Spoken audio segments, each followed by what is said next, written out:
अस्सलाम वालेकुम my YouTube family. अब हम करने लगे हैं चेकआउट, तो मैंने सोच लिया थोड़े से टिश्यू जो है वो चोरी कर लूँ, उसके बाद कमरे में एक नज़र मार लूँ। वैसे तो ज़ीशान भाई बहुत अच्छे से चेकआउट कर लेते हैं और देख भी लेते हैं कि कमरे में कोई चीज़ तो नहीं रहेगी, तो मैंने कहा एक नज़र मैं भी ज़रा शौकिया मार लूँ। यहाँ पर मैं आपको नज़र आऊँगी तो मेरा चैनल लाइक और सब्सक्राइब कर दें। अब हम निकल रहे हैं वापस से होटल से अब हम निकल रहे हैं। इतना कोई प्यारा खूबसूरत मंजर हो रहा है। होटल से हम निकल कर जा रहे हैं, वो आ रहे हैं अंकल। होटल से हम निकल चुके हैं। अब हम कहाँ जा रहे हैं अंकल? अब हमारा सफ़र होगा हुंसा की तरफ। अंकल बहुत लेट उठे हैं जिसकी वजह से हम काफ़ी लेट हो गए हैं, वरना हम सारा व्यू सुबह कैप्चर कर लेते हैं। ये अंकल है, ये अंकल लेट उठे हैं बहुत ज़्यादा। हमारी 30% पिक्चर्स अच्छी ली थी, मैंने एडिट कर दी थी रात को। मैंने अपने आप को दिमाग को इधर लगाया लेकिन मैं सो नहीं पा रही थी। यहाँ पे कोई चीज़ वायरल हुआ है।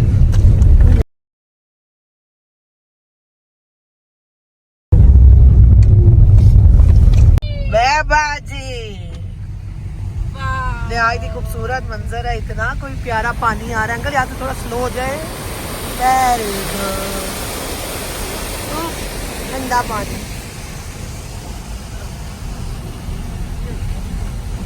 ओ वाओ, काओ जा रही है, काओ। सफ़र हमने तय कर लिया है। लुलूसर लेक आएगी, बाबूसर टॉप, चिल्लास और गिलगित 192 किलोमीटर। उफ अल्लाह। रुके थोड़ी देर के लिए, 5 मिनट के लिए। इन्होंने चेरी खरीदी है क्योंकि मेरी दोस्त फ्रूट लवर है, इसने फ्रूट खाना है। और हम गाड़ी सीधी करके लगा रहे हैं। खूबसूरत मंजर है, आप लोग देख सकते हैं। अंकल से गाड़ी अभी चढ़ाई पे चढ़ी। ये लुलूसर लेक है। यहाँ पे लुलूसर लेक एंड होती है? नहीं आगे बहुत बड़ी है। नहीं, इधर से आगे तो नहीं है। यहाँ से आगे यहाँ पे ये बिल्कुल लुलूसर लेक का एंड है। उफ, देखो कितनी कुदरत है खुदा की। दरिया को है कि वो चलता रहता है और जो लेक होती है उसको चलने की इजाज़त ही नहीं है। अल्लाह ने इजाज़त ही दी, क्या ये खुद ही भरी पड़ी होती है। अगर आपसे पूछ रही हूँ,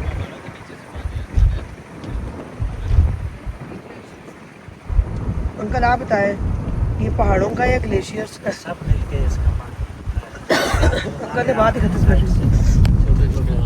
नहायत ही खूबसूरत लेक, इतना प्यारा पानी का अक्स नजर आ रहा है नीचे। इसी तरह वो भी है ना अरंग खेल। जिंदगी रही तो माहम के हेलीकॉप्टर पे जाऊंगी अरंग खेल। एक अरंग खेल नहीं, फेरी मेडोज जाऊंगी एक दिन इंशाल्लाह, मैं ज़रूर जाऊंगी। We are in Lulusar lake. इतनी कोई खूबसूरत लेक लग रही है, वो देखे। आप लोगों को जूम करके दिखाती हूँ कैसे पानी का अक्स आ रहा है। नहायत ही खूबसूरत व्यू पॉइंट। ये पालों के बकरे मुझे इतने कोई खूबसूरत लगते हैं, इतने प्यारे ये बकरे होते हैं।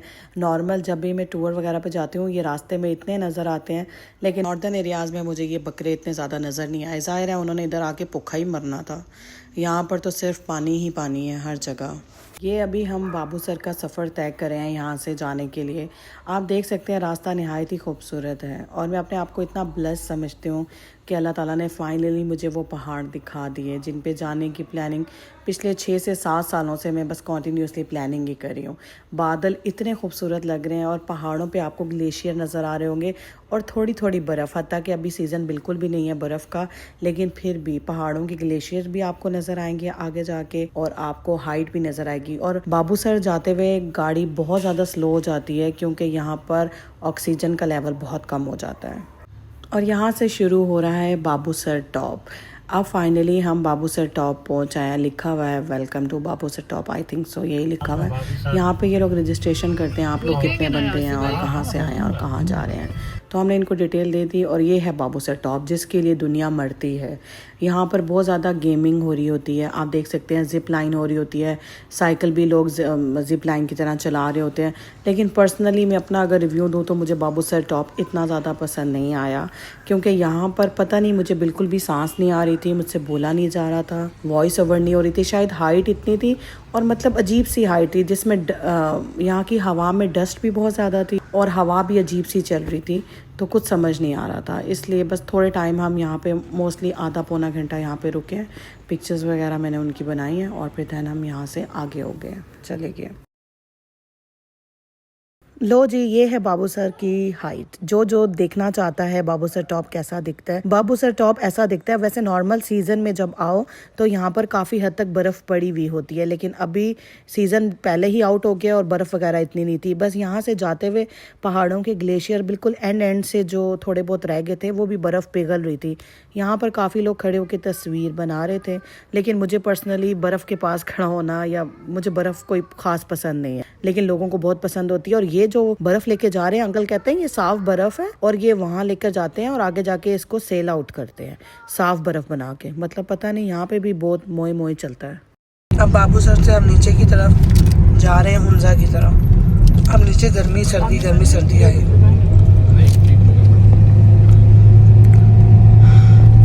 मेरी तबीयत नहीं ठीक। हाँ, मेरी 2-3 वीडियोस बना के आपने मुझे सेंड कर दी। इनकी प्यारी प्यारी बनाई ना टिकटॉक। अंकल इसको यासर भाई फॉलो करें इसको फिर। नहीं, मैं तो करूंगा। मेरे 1306 फॉलोवर हैं, ये फॉलो करेंगी 1307 हो जाएंगे। इसने अपना वो डायलॉग नहीं बोला कि आपने फॉलो करना है, आपने आगे 10 लोगों से फॉलो करना। नहीं, वो तो करो। बाबूसर के वापसी का रास्ता बहुत ही खूबसूरत था और मुझे ये लग रहा था जैसे हसीन रास्ता है और यही रास्ता तोड़ हुंजा तक जाएगा और यही रास्ता, यही ठंड तोड़ हुंजा तक होगी। लेकिन जैसा मैंने सोचा था, बिल्कुल मेरी सोच से ऑपोजिट हुआ। मैं सोच भी नहीं सकती थी कि मतलब ग्रीनरी वाले पहाड़ों के अलावा भी एक दुनिया है, पहाड़ों के अलावा भी एक ऐसी जगह है जहाँ पर लोग रहते हैं। वो मैं आगे आगे आपको बताऊंगी। पहले से क्या सारा ढिंढोरा पीट दूँ, वरना मेरा व्लॉग हिट नहीं होगा।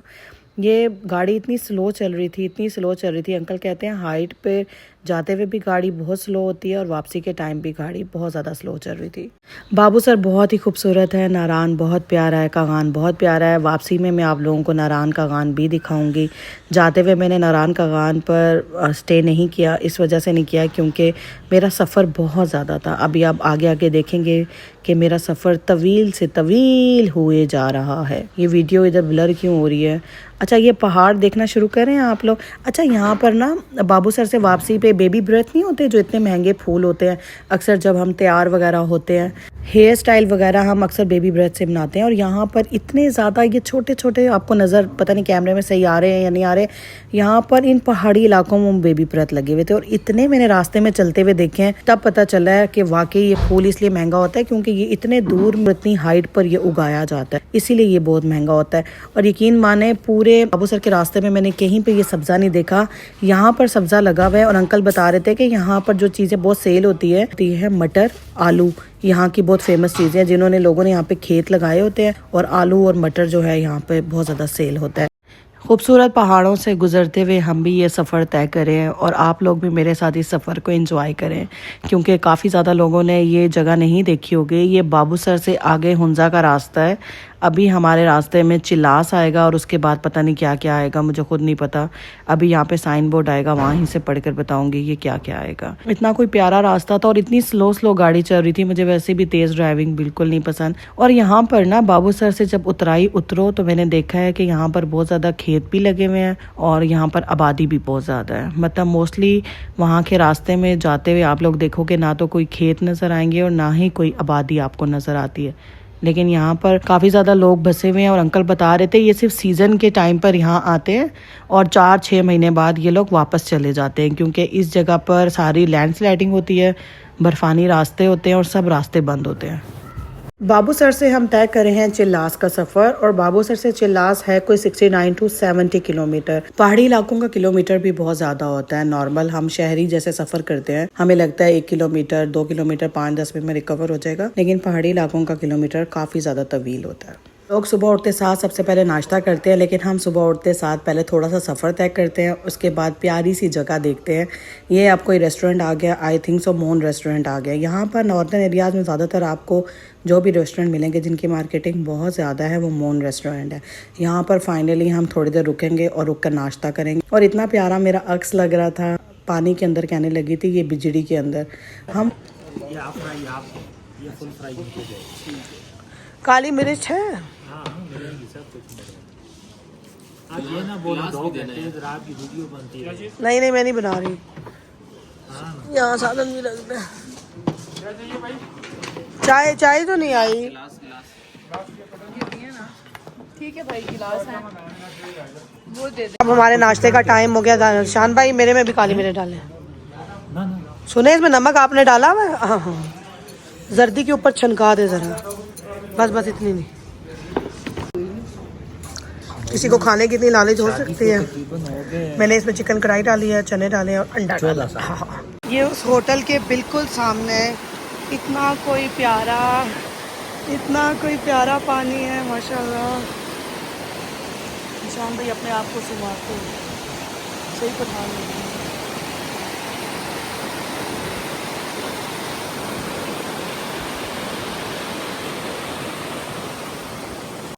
इतना पानी का शोर आ रहा है, ऐसी पानी से आती हुई वीडियो किसी ने कभी बनाई है?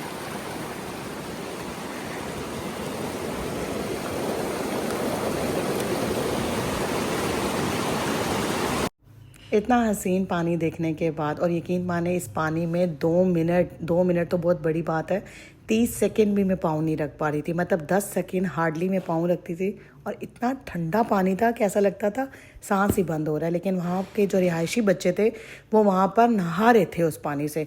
वो कैप्शन में डालना भूल गई। अब ज़ाहिर है ऐसी जगहों पे जब इंसान पानी के पास जाता है तो हम कहते हैं मोबाइल फ़ोन साइड पे ही रखें। और आप लोगों को पता है मेरा सैमसंग का मोबाइल पानी में गिर गया था, और वो पानी से गिर के इतना ज़्यादा आगे चला गया, मेरे जूतों को भी साथ ले गया, मेरा मोबाइल भी। पानी इतना ख़तरनाक होता है यहाँ का, देखने में लगता है ये गहरा नहीं है, लेकिन ऐसे पानी बहुत गहरे होते हैं। कुछ लोग सफ़र में सिर्फ़ और सिर्फ सोने के लिए आते हैं, जिनमें से मेरी दोस्त एक है। ये पूरे सफ़र में माशाल्लाह सोई रहती है। इसको आगे बिठाओ ये सो जाएगी, इसको पीछे बिठाओ ये सो जाएगी। ज़रा भी ये सफ़र एंजॉय नहीं करती। ये सफ़र से इतना तंग होती है कि मैं इसको उठा के थक गई हूँ, लेकिन ये नहीं होती। बस एसी लगा हुआ होता है और ये बेतुत होके सो रही होती है। और मैं सफ़र में सिर्फ सफ़र एंजॉय करती हूँ, 1 मिनट के लिए भी मैं सफ़र में नहीं सो सकती। आप देख सकते हैं अब इस तरह के पहाड़ आ गए हैं, और आप जानते हैं इस तरह के पहाड़ों का रास्ता चिल्ला से गुजर कर, ये चिल्ला से गुजर गए हम या पता नहीं गुजरे, कोई पता नहीं। अल्लाह ने गेमान लिखा हुआ है मेरे ख्याल से। हम बाबूसर ख़त्म हो गया है। अब मुझे खुद नहीं पता यहाँ के रास्तों का, लेकिन ये बाबूसर से जाने का रास्ता है, मेरे ख्याल से चिल्लास का रास्ता है। अभी चिल्लास आया नहीं है। आप देख सकते हैं इतना पथरीला रास्ता है ये। और ये रास्ता देखने के बाद मैं ड्राइवर अंकल को कह रही थी वापस चले। हमने क्रॉस कर लिया था और ये गिलगित की एंट्री थी, मुझे याद आ गया। और यहाँ पर गिलगित बल्तिस्तान की एंट्रेंस स्टार्ट हो रही है। यहाँ पर बाबूसर से गिलगित बल्तिस्तान, हाँ गिलगित बल्तिस्तान की एंट्री मेरे ख्याल से स्टार्ट हुई है। और यहाँ पर लोगों ने नाम वगैरह पूछे, एंट्री की है सिंपल। और यहाँ पर भी हम थोड़ी देर रुके थे कुछ चीज़ें वगैरह लेने के लिए। और यहाँ पे जगह जगह टूरिस्ट पॉइंट बने हुए, और इतने ज़्यादा टूरिस्ट पॉइंट है, बंदा कहता है कि इतने ज़्यादा टूरिस्ट पॉइंट कैसे रिकवर करे। इसलिए हमने काफ़ी टूरिस्ट पॉइंट रिकवर किए थे, लेकिन हम हर छोटी छोटी आबशार पे नहीं रुके, हर छोटी छोटी नहर पे नहीं रुके, क्योंकि सफ़र इतना ज़्यादा था। और इतना सफ़र तवील करने के बाद भी हम लोग बहुत ज़्यादा देर पहुँचे थे। यहाँ से जो है वो काफ़ी ज़्यादा गर्मी स्टार्ट हो गई थी। हम एसी में जा रहे थे क्योंकि पहले बाबूसर की बहुत ज़्यादा खूबसूरत ठंड थी, और उसके बाद गिलगित की तत्ती गर्मी, और इतना प्यारा नज़ारा लग रहा था यहाँ से माशाल्लाह। अच्छा, ज़मीन की तरफ देखो तो बंदे को थोड़ा सांस आता है, लेकिन साथ ही ये जब काले पहाड़ देखती हो ना तो दिल से सिर्फ अल्लाह अकबर ही निकलता है। और आप देख सकते हैं अनदर पानी का इतना हसीन व्यू। अच्छा, पानी के पास जहाँ जहाँ आबादी होती है ना, सिर्फ वहीं पर ये ग्रीनरी होती है। मतलब पीछे पथरीली इलाकों में आबादी ने क्या करना है, उधर गरक ही होना है, तत्ती धूपें और ये काले पहाड़। और अंकल बता रहे थे कि जब हवा तेज़ चलती है तो ये पथरीले पहाड़ भी रुड़ने नहीं होता, रुड़ने नहीं होता, खिसकने लग जाते हैं कि ये सारे जो पहाड़ रोड की तरफ आने लग जाते हैं। और साथ ही अब मेरी पंजाबी इतनी अच्छी नहीं है ना, मेरी पहाड़ी इतनी अच्छी है, तो वो रास्ते में आ जाते हैं। अंकल की गाड़ी का मैं आपको फ्रंट दिखाऊंगी, वो शीशा भी टूटा हुआ था क्योंकि हवा चलने लग गई थी, जिसकी वजह से पानी एकदम से, पानी कह रही हूँ, पत्थर एकदम से गिरने लग गए थे हवा के दौर से भी। बारिश हो तो फिर तो बुरा ही हालत होती है यहाँ की। किस किस को मेरे साथ ये सफ़र देखना, ये रास्ता देखना अच्छा लग रहा है, प्लीज़ नीचे कमेंट कर दिया करें। इतने मेरे व्यूज़ आते हैं, लेकिन काइंडली वो सब लोग मुझे फॉलो किया करें, साथ साथ लाइक और कमेंट भी करें। से हमें फ्री में मिले हैं काजू और ये मुझे दे दे अंकल। ये बाजी कह रही है वापसी पे आऊंगा। ये ऐसा काजू आपकी जिंदगी में पहला दफा। भाई वापसी में मैं खरीदूंगी। वापसी में मैं खरीदूंगी 50% डिस्काउंट। इनको डिस्काउंट देना है, दिल बड़ा रखेगा इंशाल्लाह आपसे अच्छा दिल बड़ा होगा, पैसा खत्म हो जाएगा वापस आने तक सारा। ये पैसे रख करके जेब भरा करके आना पड़ेगा। ठीक है, यूट्यूबर है, ठीक है, आप यूट्यूब पे आएंगे। चले ठीक है, ओके। चैनल भी है यूट्यूब पर, तुम्हारी दुकान की वो वीडियो भी बनवाऊंगा इससे। अच्छा ठीक है, ओके हो गया। जो भी आएगा रशीद अंकल की दोस्त की दुकान से फ्री के ये काजू और ये पता नहीं काले काले अंकल ने ख़रीदे थे, क्योंकि अंकल कह रहे थे कि चाइना बॉर्डर पे बहुत ज़्यादा ठंड होती है कि वहाँ पे ये मुंह पे रखने चाहिए ताकि सांस ना बंद हो। आप चाइना बॉर्डर जाएंगे तो वहाँ जाके देखेंगे कि वहाँ के पहाड़ों का व्यू कैसा है। वहाँ पे भी आपको पानी नज़र आएगा, और क्या ऐसे ही पथरीले पहाड़ वहाँ होंगे या वहाँ पे कुछ ग्रीनरी भी होगी। यहाँ पर आकर दिल को थोड़ा थोड़ा सुकून मिलता है, क्योंकि यहाँ पर पथरीले पहाड़ काफ़ी दूर चले गए हैं और ग्रीनरी जो है वो नहायत ही करीब आ गई। यहाँ पे मेरे ख्याल से कोई आबादी है, और अंकल बता रहे थे यहाँ की जो स्पेशल चीज़ है वो यहाँ की कुर्बानी और चेरी है। अभी तक तो मुझे कोई ऐसी जगह नज़र नहीं आई, और अल्लाह की कसम ऐसे पथरीले पहाड़ देख के मेरे दिल को इतना दर्द होता है, क्योंकि मैं कश्मीर से ताल्लुक़ रखती हूँ और मुझे पसंद है वो रंगीले पहाड़। रंगीले मतलब सब्ज़े वाले पहाड़, मुझे वैसे पहाड़ पसंद है, और मैंने एक्सपेक्ट भी नहीं किया था कि इस तरह के पहाड़ भी कभी देखूँगी।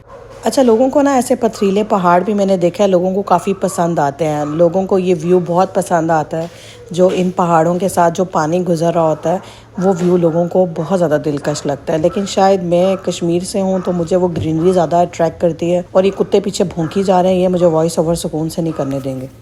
यहाँ पर अंकल ओवरटेक कर रहे थे, इतनी ज़्यादा लाइन लगी हुई थी, और यहाँ पर पथरीले इलाके में ओवरटेक करना बहुत ज़्यादा मुश्किल होता है। लेकिन अंकल तो फिर माने हुए ड्राइवर है, वो जहाँ पर ज़रा सा भी मौका देखते थे फ़ौरन ओवरटेक कर लेते थे। यहाँ पर फ़ौरन इन्होंने गाड़ी साइड पर कर ली थी। अंकल हमारी जान से मत खेलिएगा प्लीज़। अंकल कभी लेफ़्ट कट मार रहे थे गाड़ी के लिए, कभी राइट कट मार रहे थे। मेरा वॉइस ओवर करना आज बहुत ज़रूरी है, मैंने व्लॉग अपलोड करना है, और ये मेरे कुत्ते पता नहीं क्यों भौंकी जा रहे हैं। इनको लगता है पता चल गया मैं वॉइस ओवर कर रही हूँ, ये पीछे डिस्ट्रैक्ट हो रही है मेरी आवाज़। अब किसी को बता दिया ना सबको मैंने, ये कुत्ते जानबूझ के भौंक रहे हैं ताकि मैं वॉइस ओवर ना करूँ। फाइनली कुत्तों के भौंकने को हम इग्नोर ही कर देते हैं, हम आगे बढ़ते हैं। और यहाँ पर आज का व्लॉग होता है एंड, क्योंकि यहीं तक मैंने वीडियो बनाई हुई थी। अब हम मिलते हैं नेक्स्ट व्लॉग में। अभी आप लोग एंजॉय करें, यहाँ तक का व्लॉग नेक्स्ट व्लॉग में जल्द अपलोड करूँगी, जिसमें आपको ग्रीनरी, खूबसूरती सब नज़र आएगा। तो मेरे चैनल को लाइक करना मत भूलिए।